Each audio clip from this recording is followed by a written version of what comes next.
Hello guys, what's up? I hope all of you are fine by the blessings and the grace of the Almighty Allah. Actually, dear friends, today we are going to start here the Indian polity for the competitive exams. And dear friends, let me tell you that Indian polity book M. Lakshmikant is considered one of the most important books of the Indian polity for the competitive exams. So dear friends, we will complete here, we will cover the Indian polity here, but with the help of the book M. Lakshmikant 6th edition.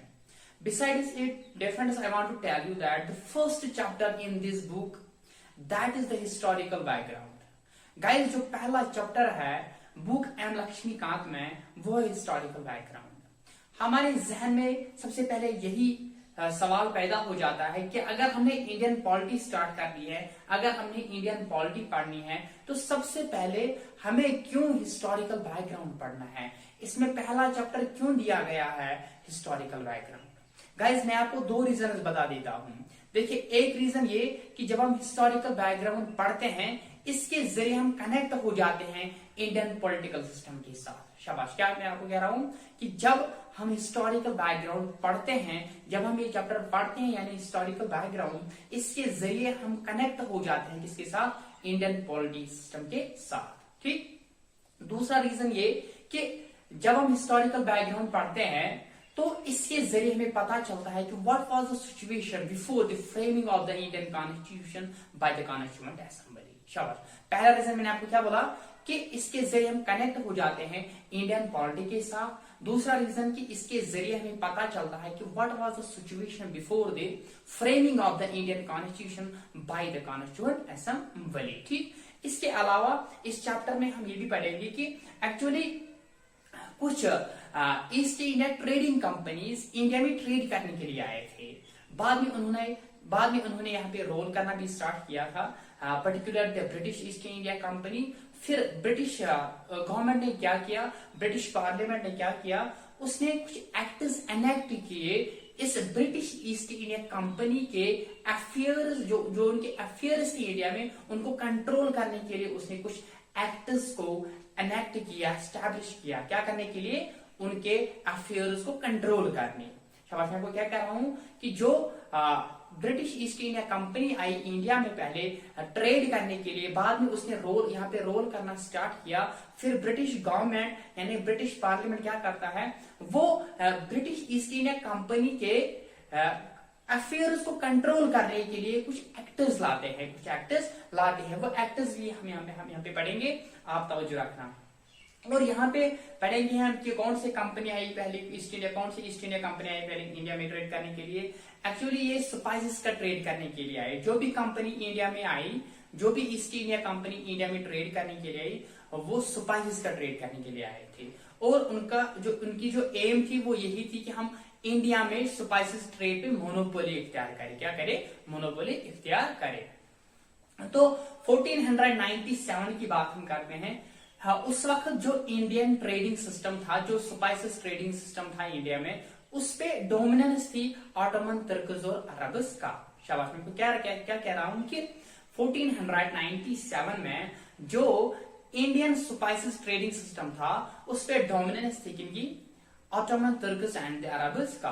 फिर क्या हो जाता है 1497 में Europe में demand बढ़ जाती है स्पाइसेस का। किसका? यूरोप मार्केट में स्पाइसेस का डिमांड बढ़ जाती है। ठीक। फिर क्या हो जाता है, उस वक्त यूरोप में पोर्टुगल किंग होता है मैनुअल फर्स्ट। कौन होता है किंग वहां पे? Manual first. मैनुअल किंग होता है वहां पे, मैनुअल फर्स्ट होता है वहां पे किंग, या कहेंगे पोर्टुगल किंग मैनुअल फर्स्ट। वो क्या करता है, वो सोचता है कि हमें डिमांड जब बढ़ गई यूरोप मार्केट में, वो सोचता है कि हम इंडिया से स्पाइसेस आएंगे, हम इंडिया से स्पाइसेस लाएंगे। तो वहां पे क्या है, वहां पे जो स्पाइसेस वहां पे स्पाइसेस ट्रेड पे किन की डोमिनेंस थी वहां पे उस वक्त? शाबाश। ऑटोमन, तुर्क्स और अरब्स का। जब मैनुअल किंग फर्स्ट सोचता है कि हम इंडिया जाएंगे स्पाइसेस लाने के लिए, लेकिन उसको ये भी जहन में आता है कि अगर हम लैंड से जाएंगे तो हमें सबसे पहले फेस किनको करना पड़ेगा? ऑटोमन तुर्क्स और अरब्स का।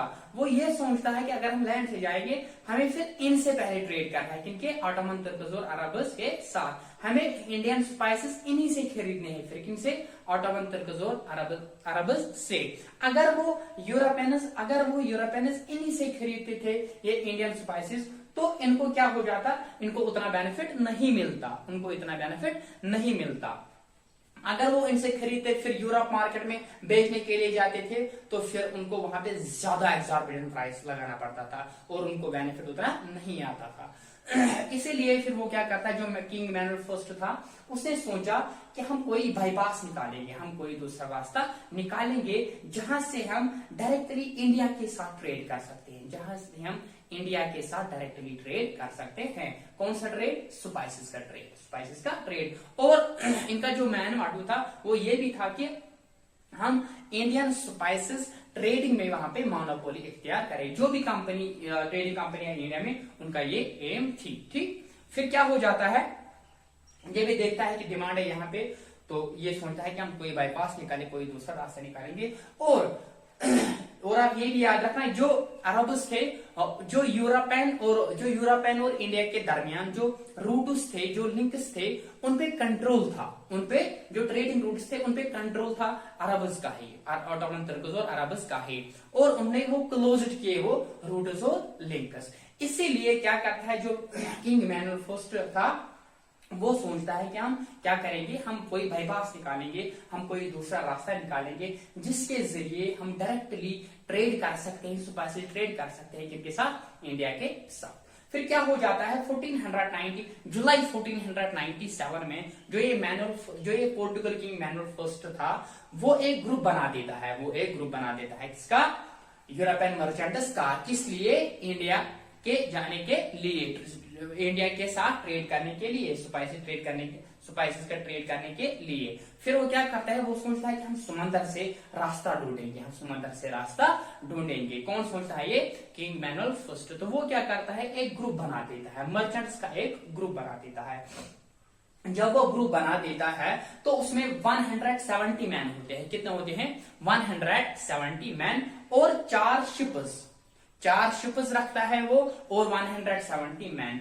और इस ग्रुप का जो हेड बनाया गया था उस वक्त, वो था वास्को डा गामा। किसको बनाया गया हेड, वास्को डा गामा को हेड बनाया गया। यहाँ कहेंगे हम कैप्टन बनाया गया उसको, किसको, वास्को डा गामा को। जब ग्रुप बनाया फिर उसका हेड किसको रखा गया, शाबाश, वास्को डा गामा को, यानी कैप्टन किसको रखा गया, वास्को डा गामा को। कब की बात करते हैं हम, जुलाई 1497 जब ग्रुप बना। फिर 8th जुलाई 1497, शाबाश, 8th जुलाई 1497 ये ग्रुप निकलता है समंदर से एक पोर्टुगल सिटी से, जिस सिटी का नाम होता है लिस्बन। क्या होता है उस सिटी का नाम, लिस्बन। इसी लिस्बन सिटी से ये निकल जाते हैं, कौन, ये वोएज। हम जो उसने ग्रुप बनाया, हम उसको वोएज भी कह सकते हैं। क्या कह सकते हैं, वोएज भी कह सकते हैं, एक्सपीडिशन भी कह सकते हैं, अरमाडा भी कह सकते हैं, शाबाश। जुलाई में ये बनी। फिर ये 8th जुलाई निकलती है पोर्टुगल कैपिटल सिटी से, जिस सिटी का नाम होता है लिस्बन, शाबाश। 8th जुलाई से ये वहां से निकल जाती है, जिससे समंदर से, और हेड होता है इसका कौन, वास्को डा गामा। जब निकल जाते हैं ये, फिर जब ये आगे चलते हैं, फिर इनको बीच में एक बंदा मिलता है जिसका नाम होता है अब्दुल माजिद, या इब्ने माजिद हम कह सकते हैं। इसको हम पायलट ऑफ वास्को डा गामा भी कह सकते हैं, शाबाश, पायलट ऑफ वास्को डा गामा। एक्चुअली एक नेविगेटर था जिसने रास्ता दिखाया वास्को डा गामा को कि आपको कहां से इंडिया जाना, आपको किस रास्ते से इंडिया पहुंचना है। इसीलिए इसको रास्ता दिखाया कि हम कहां से इंडिया पहुंचेंगे। किसको दिखाया, वास्को डा गामा। और अगर सवाल पूछा जाएगा कि who was the captain of the Vasco डा गामा, उसका आंसर है अब्दुल माजिद, या कहेंगे हम इब्ने माजिद, शाबाश। जब इनको ये मिला, फिर ये इंडिया पहुंचे। इंडिया में एक्चुअली ये किस जगह पहुंचे, ये कैलीकट में पहुंचे। किस जगह पहुंचे, कैलीकट में पहुंचे। कब पहुंचे ये, 20 मई 1498। किस पीरियड में ये निकले यूरोप से, लिस्बन सिटी से, शाबाश, 8th जुलाई 1497 में। और कब पहुंचे इंडिया में, 20 मई 1498 किस जगह पहुंचे? कैलीकट में, केरला में, शाबाश, कोचीन में पहुंचे। ठीक, कब पहुंचे? 20 मई 1498। तो ये किस लिए आए थे इंडिया में? ये उनकी ये एम थी कि हम इंडिया स्पाइसेस ट्रेडिंग सिस्टम में मोनोपोली इख्तियार करेंगे और हम वहां पे स्पाइसेस ट्रेड करेंगे। जब कैलीकट में पहुंचे वहां पे किंग था जैमोरिन। कौन था? जैमोरिन। उसका दूसरा नाम सेमोथेरी भी था। तो अब ये ट्रेड करने के लिए आए तो इनको परमिशन की जरूरत पड़ेगी। यहाँ पे क्या पड़ेगी? परमिशन की जरूरत पड़ेगी। ये जाते हैं इसी किंग के पास। किंग का नाम क्या था? जैमोरिन। जैमोरिन के पास गए ये परमिशन हासिल करने के लिए, ट्रेडिंग परमिशन हासिल करने के लिए। तो परमिशन इनको मिल जाती है, परमिशन इनको मिल जाती है। कब? 1498 में जब इनको परमिशन मिली ये ट्रेड करने लगते हैं। फिर क्या हो जाता है? जब ट्रेड करने लगते हैं फिर 3 महीने तक यहाँ पे वास्को दा गामा रहता है। क्या रहता है? 3 महीने तक यहाँ पे वास्को दा गामा रहता है। 3 महीने के बाद ही वापस यहाँ से चले जाते हैं। कहाँ पे? यूरोप मार्केट में। तो यहां से जब ये वापस चले गए, इसने अपने साथ क्या लिया? इसने एक रिच कार्गो अपने साथ लिया। रिच कार्गो का मतलब है a load of rich goods on the ships. Ships पे इसने एक रिच लोड ऑफ गुड्स लिया। ठीक, कहां से? वो गुड्स क्या थे? Spices, Indian spices. कहां से लिए? कैलीकट से, शाबाश, इंडिया से लिए। कहां पहुंचा दिए? यूरोप मार्केट में। जब ये यूरोप मार्केट में पहुंचा तो उसने वहां पे क्या किया? एक्चुअली वहीं पे ज्यादा डिमांड थी स्पाइसेस की, इसलिए वो इंडिया में आए थे। जब वहां पे पहुंचा तो इसने वहां पे एक्सॉर्बिटेंट प्राइस लगाया था। क्या लगाया था? Exorbitant price. एक्सॉर्बिटेंट प्राइस का मतलब क्या है? हाई प्राइस लगाया। हाई प्राइस लगाया। कहां पे? यूरोप मार्केट में। कितना हाई प्राइस इसने लगाया वहां पे? 60% कॉस्ट ऑफ हिज वोवेज। किसने लगाया ये? शाबाश, वास्को दा गामा ने, जो फर्स्ट वोवेज का हेड था, जो फर्स्ट एक्सपीडिशन को हेड था। शाबाश। उसी एक्सपेडिशन, उसी वोएज को हम क्या कहते हैं? Portuguese east India company. सबसे पहले जो यहाँ पे ट्रेड करने के लिए आई इंडिया में, spices trade, maritime spices trade, वो आई थी कौन? Portuguese east India company. वही हम इस वक्त पढ़ रहे हैं एक्चुअली यहाँ पे, पोर्टुगीज ईस्ट इंडिया कंपनी। जब ये वहां पहुंचा 3 महीने के बाद, इसने वहां पे जब इसने यहाँ से रिच कार्गो लिया, रिच कार्गो में load of rich goods on the ships, तो वहां पे इसने क्या किया? शाबाश, एक्सॉर्बिटेंट प्राइस लगाया। एक्सॉर्बिटेंट मतलब हाई प्राइस लगाया। कितना हाई प्राइस लगाया? 60 times the cost of his voyage. बहुत ही हाई लगाया। फिर क्या हो जाता है? ये हम करते हैं बात, शाबाश, जब ये यहां से 3 महीने के बाद वापस गया। फिर क्या हो जाता है? फिर 1500 एडी में क्या हो जाता है? 1500 एडी में ये क्या करते हैं? जो ये पोर्टुगीज ईस्ट इंडिया कंपनी थी, ये क्या करता है? ये 1500 में फर्स्ट यूरोपियन फैक्ट्री डालते हैं। फर्स्ट यूरोपियन फैक्ट्री डालते हैं ये कहां पे? कोचीन में। कहां पे? कोचीन में, जिसको हम आज कहते हैं कोच। ठीक, तो उसी कोचीन में जब फैक्ट्री डालते हैं, फैक्ट्री का मतलब क्या है? ये ऐसी फैक्ट्री जैसे सीमेंट फैक्ट्री या कुछ, ये नहीं। फैक्ट्री का मतलब है गोदाम बनाते थे। ये गोदाम, गोदाम यानी जहां पे ये स्पाइसेस खरीदते थे, फिर उस फैक्ट्री में ये स्टोर करते थे। क्या करते थे? उसी फैक्ट्री में रखते थे। फैक्ट्री का मतलब क्या है? गोदाम। ठीक, यहाँ कहेंगे कोई स्टोर। शाबाश। कहां पे बनाए उन्होंने ये पहली फैक्ट्री? फर्स्ट यूरोपियन फैक्ट्री, शाबाश, कोचीन में, जिसका आज का नाम है कोची। ठीक, कहां पे? केरला में। शाबाश। कब बनाया? 1500 में। उसके बाद क्या हो जाता है? उसके बाद जब इस वक्त ये कहां होता है? वास्को दा गामा यूरोप के मार्केट पे। शाबाश। फिर जब 1501 आता है, यानी 1501 एडी जब आता है, वास्को दा गामा फिर से वापस आ जाता है। वास्को दा गामा फिर से वापस आ जाता है और यह अपने साथ 20 शिप्स लाता है। फर्स्ट वोवेज में इसने कितने शिप्स लाए अपने साथ? एक थी उसमें 170 मैन और प्लस 4 शिप्स और 170 मैन। अब दूसरी वोवेज का टाइम आया। कब आया ये? 1501 में। उस वक्त ये एक खुद आता है और अपने साथ 20 शिप्स लाता है। क्या लाता है? 20 शिप्स। क्या करने के लिए? स्पाइस का ट्रेड करने के लिए। ठीक, शाबाश। जब पहुंचा इंडिया में ट्रेड करने लगते हैं। फिर क्या हो जाता है? 1501 की बात की है तो 1505 में क्या होता है? जो पोर्टुगल किंग मैनुअल फर्स्ट था, वो क्या करता है? वो अपना एक पोर्टुगीज इंडिया गवर्नर बना देता है। पोर्टुगीज इंडिया गवर्नर बना देता है। यहाँ करेंगे पोर्टुगीज गवर्नर को अपॉइंट कर देता है, एक गवर्नर बना देता है इंडिया में। कौन? King manual first. जब गवर्नर को अपॉइंट किया था तो उसको उसने बोला कि आपको 3 साल तक गवर्नर बनाया गया, यानी टर्म 3 ईयर टर्म के लिए उसको गवर्नर अपॉइंट किया था। शाबाश, 3 ईयर टर्म तक। फिर क्या हुआ जब गवर्नर बना, कब बना? 1505 में। शाबाश। उस गवर्नर का नाम होता है फ्रांसिस्को डी अल्मेडिया। फ्रांसिस्को डी अल्मेडिया बना दिया गवर्नर। जब गवर्नर को बनाया, उस गवर्नर को किंग इमैनुअल फर्स्ट ने सफिशिएंट फोर्स किया, बोला कि protect the Portuguese interests, protect the Portuguese interests. शाबाश। फिर क्या हो जाता है? ये 1505 की बात थी। फिर 1510 एडी में क्या हो जाता है? ये पोर्टुगीज ईस्ट इंडिया कंपनी देखता है कि जो वेस्ट कोस्ट है यानी जो गोवा है, वहां पे क्या है, वहां इनके लिए सेलिंग फैसिलिटी की, काफी बहुत ही अच्छी सेलिंग फैसिलिटी। इनको लगता है कि जो हमारे शिप्स है ये गोवा में अच्छी तरीके से रहेंगे, वहां हमारे लिए हॉबीवर फैसिलिटी है, हम जो हर साइड से है, आइलैंड से वहां पे जहां पे हम ये शिप्स रख सकते हैं, हमारे वो हमारे लिए डिफेंसेबल है हर साइड से, और हमारे शिप्स के लिए भी, इसलिए हम वहां पे चले जाएंगे।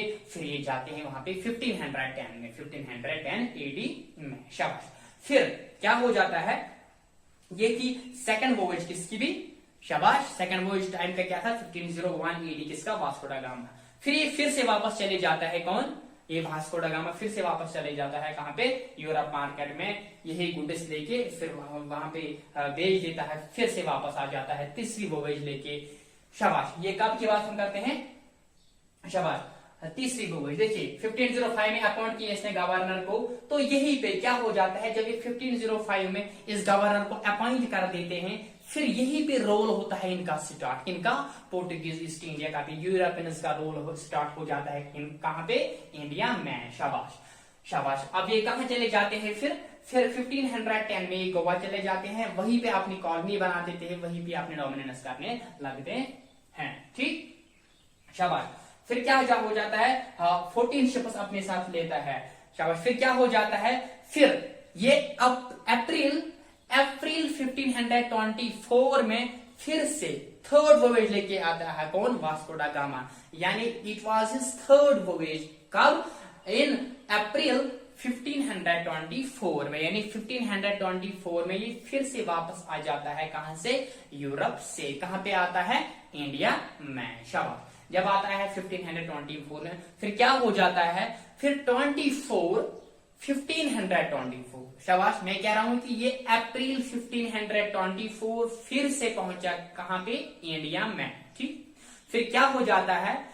फिर दिसंबर 24 1524 में इसकी डेथ हो जाती है। किसकी डेथ हो जाती है? वास्को दा गामा। किसके जरिए डेथ हो जाती? इसके बहन क्या वजह होता है? इसकी मलेरिया डिजीज हो जाती है। क्या हो जाती है? इसको मलेरिया डिजीज अटैक कर जाती है, फिर इसी डिजीज की वजह से ये मर जाते हैं, इसकी मौत हो, इसकी डेथ हो जाती है। कहां पे? कोचीन इंडिया में। कहां पे? कोचीन इंडिया में। अगर सवाल आया कि वास्को दा गामा की डेथ कहां पे हुई, तो जवाब है इसका कोचीन इंडिया में। शाबाश। कब हुई इसकी डेथ? 24 दिसंबर 1524 में। किस वजह से? मलेरिया डिजीज की वजह से। मलेरिया किससे होते हैं? एक्चुअली मस्किटो से होते हैं। ठीक। फिर क्या हो जाते हैं? 1524 की इसकी डेथ हो जाती है मलेरिया डिजीज के साथ। ठीक। फिर उसके बाद क्या हो जाता है? फिर अब कहां पे गए ये? 1510 में कहां पे गए? ये गए गोवा में। ठीक। फिर क्या हो जाता है? 1961 में एक गवर्नर को अपॉइंट किया जाता है, जिस गवर्नर का नाम होता है, शाबाश, क्या? इस गवर्नर का नाम होता है मैनुअल एंटोनियो वासेली सिल्वा। ठीक। इसको कब गवर्नर अपॉइंट किया गया है? 1961 में। तो ये फिर क्या हो जाता है? फिर क्या हो जाता है? इस वक्त इससे पहले जब इंडिया ब्रिटिश के साथ लड़ाई कर रहा था, ब्रिटिश से आजादी मांग रहा था, उस वक्त इंडियंस ने जवाहरलाल नेहरू को बोला, जवाहरलाल नेहरू साहब, जो ये यूरोपियंस है, गोवा में गए, इन्होंने वहां पे अपनी कॉलोनी बनाई, वहां पे डोमिनेंस करने लगे, तो हम इन पे अटैक करेंगे, तो हम यहाँ से भगा देंगे। उस वक्त जवाहरलाल नेहरू ने जवाब दिया इंडियंस को कि बोला आप इनका टेंशन मत लीजिए, आप इनको अभी ये हालत हम ही करेंगे, इनको फिर निकालने में टाइम नहीं लगेगा। आप समझो जो ये यूरोपियंस है गोवा में, आप समझो इनको ये एक सिंपल सा पिंपल है, सिंपल सा दाना है एक खूबसूरत चेहरे पे। क्या बोला उसने, यानी ये एक सिंपल पिंपल है एक ब्यूटीफुल फेस पे, इनको पिंच करने में कोई टाइम नहीं लगेगा, इनको फिर निकालने में कोई टाइम नहीं लगेगा। तो जिस तरीके से एक ब्यूटीफुल फेस पे एक सिंपल सा पिंपल होता है, उसमें कोई टाइम नहीं लगता है पिंच करने में, निकालने में, उसी तरीके से इनको कोई टाइम नहीं लगेगा हमें यहाँ से इंडिया से निकालने में, गोवा से निकालने में। इसलिए अभी इनको रहने दो, ये अभी हमें हेल्प करेंगे ब्रिटिश से आजादी हासिल करने में। फिर क्या हो जाता है, जब इंडिया आजाद भी हो जाता है 1947 में, अगस्त 1947 में, ये यहीं पे रहते हैं, कहां पे, गोवा नहीं होते हैं। फिर 1961 जब पहुंचता है, यहाँ पे पोर्टुगीज का एक गवर्नर होता है, जिस गवर्नर का नाम होता है मैनुअल एंटोनियो वासेलो सिल्वा।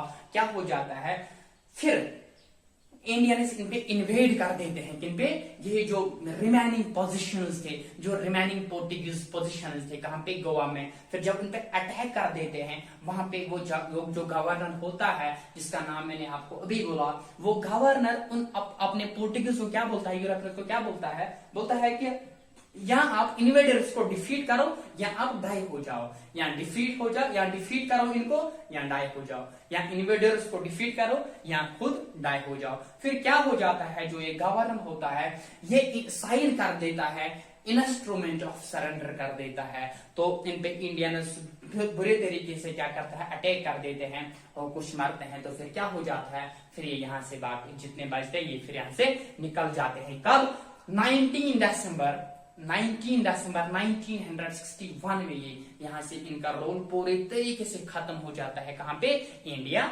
में, कहां पे, इंडिया में। शाबाश, मैंने आपको क्या बोला, अब मैं आपको बोर्ड पे दिखाऊंगा। देखिए, पोर्टुगल किंग होता है जो सेक्शन करता है फर्स्ट वोवेज, इसमें फर्स्ट वोवेज में 170 मैन होते हैं और 4 शिप्स होते हैं, ठीक। हेड किसको रखते हैं, वास्को दा गामा को। इनकी एम यही होते हैं कि हम मोनोपोली बनाएंगे, किसमें, स्पाइसेस ट्रेड पे, कहां पे, इंडिया में। और फिर ये जो ये वोवेज निकली, जो ये कंपनी निकली, यानी पोर्टुगीज ईस्ट इंडिया कंपनी जब बनाई गई, ये फिर एक सिटी से निकला, यूरोप पोर्टुगल एक सिटी होता है, पोर्टुगल में एक सिटी होता है, जिस सिटी का नाम होता है लिस्बन से निकलते हैं 8 जुलाई 1497 में। फिर जब ये आगे चलते हैं, फिर इनको एक बंदा मिलता है वास्को दा गामा को, जिसका नाम होता है अब्दुल माजिद। ये इसको हम पायलट भी कह सकते हैं, एक्चुअली एक नेविगेटर था।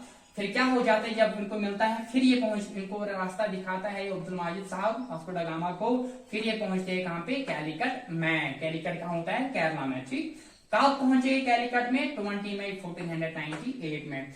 और वहां पे एक कैलिकट किंग होता है, उसका नाम होता है सेमोथ्री। फिर क्या हो जाता है, ये वास्को दा गामा गया इसके पास परमिशन हासिल करने के लिए, तो परमिशन इसको मिली 1498 में। फिर 3 महीने तक यहाँ पे वास्को दा गामा है। 3 महीने के बाद ये जब यहाँ से वापस निकलता है, ये अपने साथ एक रिच कार्गो लेता है, कहाँ पे, यूरोप मार्केट में, क्योंकि वही पे डिमांड थी। फिर क्या होता है, जब ये वहां पे पहुंचता है यूरोप मार्केट में, ये वहां पे एग्जॉर्बिडेंट प्राइस लगाता है। एग्जॉर्बिडेंट का प्राइस का मतलब है हाई प्राइस लगा देता है। कितना high price, 60 times the cost of his voyage, ठीक। फिर क्या हो जाता है, 1580 में क्या करते हैं, ये फर्स्ट यूरोपियन फैक्ट्री बना देते हैं, कहां पे, शाबाश, कहां पे, कोच इन्वेस्टर, कोच है आज का नाम। और इस फैक्ट्री को फिर अबंडन किया गया due to the opposition of the Zamorin. शाबाश, ज़ैमोरिन की वजह से फिर ये फैक्ट्री बंद हो चुकी है, ठीक। फिर क्या हुआ, 1505 में अपॉइंट किया गया है एक गवर्नर। तो यही से इनका पोर्टुगीज का रूल स्टार्ट हो जाता है, यूरोपियंस का रूल स्टार्ट हो जाता है, कहां पे, इंडिया में। इस गवर्नर का नाम होता है फ्रांसिस्को डी अल्मेडिया। 3 ईयर टर्म के लिए इसको अपॉइंट किया गया था। और किसने किया था, शाबाश, ये गवर्नर ने अपॉइंट किया था। उस गवर्नर का नाम है मैनुअल फर्स्ट। और उसको उसने क्या किया, उसको सफिशिएंट फोर्स किया कि आप प्रोटेक्ट करें क्या, पोर्टुगीज इंटरेस्ट। उसके बाद क्या हो जाता है 1510 में ये गोवा में चले जाते हैं, क्योंकि वहां पे इनका जो एनवायरमेंट था वो इनके बिल्कुल फिट था। इंटरेस्ट से वहां पे वेस्ट कोस्ट में अपने इंडिया में ये हर्बल फैसिलिटी थी इनको हर साइड में, और डिफेंसिबल आइडिया इन्होंने बोला कि ये हमारे लिए डिफेंसिबल है और हमारे शिप्स के लिए भी बहुत ही अच्छा है, हम वहीं पे चले जाएंगे। इनको गुड सेलिंग कंडीशन थी वहां पे, इसलिए वहां पे चले गए, कहां पे, गोवा में। फिर क्या हो जाता है, फिर जब अप्रैल 15 फिर ये जब ये वास्को दा गामा दूसरी बार भी वापस चला जाता है यूरोप में, फिर तीसरी बार जब आता है वो टाइम होता है अप्रैल 1524। ये थर्ड वॉयेज होती है वास्को दा गामा की। इसमें वास्को दा गामा और 14 शिप्स होते हैं, क्या होते हैं 14 शिप्स। फिर 24 दिसंबर 1524 में क्या हो जाता है, 1524 में क्या हो जाता है, इसकी डेथ हो जाती है। किसकी, वास्को दा गामा की डेथ हो जाती है। किसकी वजह से, मलेरिया डिजीज की वजह से, मलेरिया डिजीज की वजह से 1500। अब क्या हो जाता है, फिर उसके बाद 1961 में क्या हो जाता है, गवर्नर को फिर एक और गवर्नर को भी, इससे पहले भी और कुछ गवर्नर्स अपॉइंट किए गए, लेकिन आपको ये लास्ट गवर्नर बोल रहा हूँ इंडिया में जो रहा यूरोपियंस का। फिर क्या हो जाता है 1961 में गवर्नर को अपॉइंट किए। इस गवर्नर का नाम क्या होता है, मैनुअल एंटोनियो वैसेलिया सिल्वा। ये 19 फिर क्या हो जाता है 19 दिसंबर 1961 में क्या कर रहे हैं, इंडियंस इन्वेड कर देते हैं किन पे, रिमेनिंग पोर्टुगीज पोजीशंस पे। फिर जो गवर्नर होता है उनका वो क्या करता है, ऑर्डर देता है अपने फोर्स को, यहाँ आप डिफीट करो इन्वेडर्स को, यहाँ आप डाई हो जाओ। फिर क्या हो जाता है, ये गवर्नर साइन कर देता है इंस्ट्रूमेंट ऑफ सरेंडर कब, 19 दिसंबर 1961 में। फिर एंडेड हो जाता है यहाँ पे पोर्टुगीज रूल इंडिया में। फिर ये आप समझो कि 1505 से 1961 तक इंडिया में इन्होंने रोल किया, किन्होंने, पोर्टुगीज ईस्ट इंडिया कंपनी ने। और गोवा में ये 450 इयर्स रहे, 400 यानी 1510 से 1961 तक ये 450 इयर्स बनते हैं गोवा में रहे। कितने साल तक, 450 ईयर, 450 ईयर। जैसे मैंने यहाँ के लिखे, देखिए 1510 से 1961 तक 450 इयर्स, ठीक। और गवर्नर इन्होंने 1505 में ही बनाया। फिर 1505 से 1961 तक 456 इयर्स बनते हैं टोटल, कहां पे, इंडिया में। फिर क्या हो जाता है, ये बिलामेनी, मैं आपको भी बोला कि जवाहरलाल नेहरू को पड़ी, फिर उस वक्त उन्होंने बोला कि इंडियन को बोला था कि आप इनको निकालो, फिर उसने बोला कि इनको निकालने में टाइम नहीं लगेगा, ये ब्यूटीफुल फेस पे एक पीच जैसे है, इनको निकालने में टाइम नहीं लगेगा, अभी ये हेल्प करेंगे हम ब्रिटिश से आजादी करने, आजाद होने में। फिर क्या हो जाता है, आप ये भी याद रखना कि जो वास्को डा गामा है ये फर्स्ट यूरोपियन था जिसने डायरेक्ट सी रूट फाउंड किया फ्रॉम यूरोप टू इंडिया। ये पॉइंट याद रखना, क्या है,